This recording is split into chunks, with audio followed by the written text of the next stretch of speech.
kabarin'ny mpanakanto.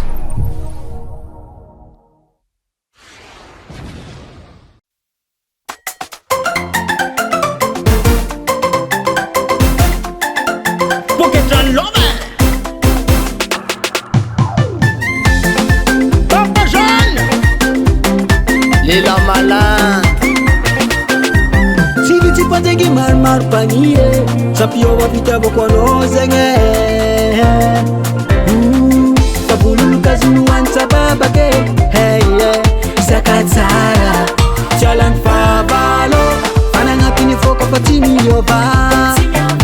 mahay maritombo fa isaka iova nangadalelolo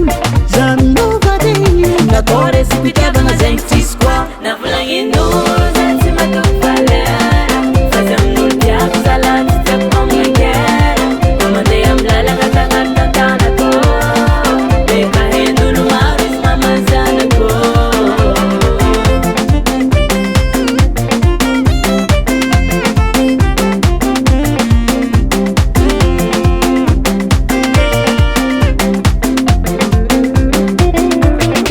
zaka zegny antagnan'olo vo tsara anao katareky hely efa misy mpikarakara